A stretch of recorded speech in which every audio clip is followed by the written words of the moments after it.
बहुत समय पहले एक सुंदर और शांत गांव था जहां खेतों में हरियाली लहराती थी और लोग सादगी से जीवन बिताते थे। उसी गांव में किशन नाम का एक होशियार और दयालु लड़का रहता था।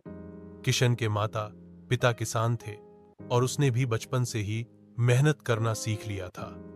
लेकिन किशन में एक खास बात थी।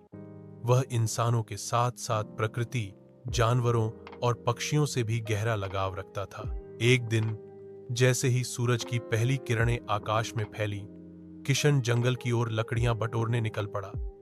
वो अपने गधे के साथ अक्सर जंगल जाता था और रास्ते में फूलों, पेड़ों और पक्षियों को देखता हुआ मुस्कुराता रहता था। उस दिन कुछ अजीब सा हुआ। उसे झाड़ियों के पीछे से एक हल्की सी चमकती रोशनी दिखाई दी। वह धीरे धीरे वहां पहुंचा तो देखा कि एक सुंदर सी छोटी परी सुनहरी जाल में फंसी हुई थी। परी बहुत डरी हुई थी, लेकिन किशन ने बिना समय गंवाए उसकी मदद की। उसने जाल को अपने चाकू से काटा और परी को आजाद किया। परी उड़कर उसके सामने आई और मुस्कुराते हुए बोली, किशन, तुम बहुत अच्छे दिल के इंसान हो। मैं जंगल की परी हूं। मैं तुम्हें एक वरदान देना चाहती हूं। तुम चाहो तो धन मांगो, चाहो तो ताकत। जो कहोगे मिलेगा। किशन कुछ देर सोच में पड़ा, फिर बोला, मैं धन या ताकत नहीं चाहता।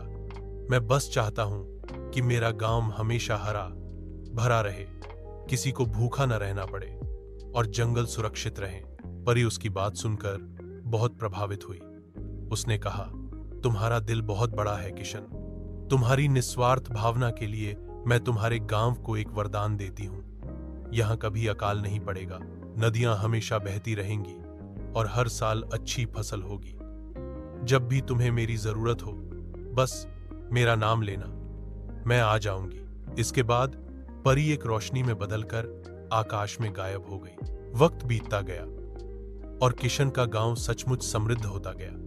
वहां के लोग खुशहाल थे और बच्चे कहानी सुनते बड़े हुए कि कैसे किशन ने एक परी की मदद की और पूरे गांव को उसका इनाम मिला।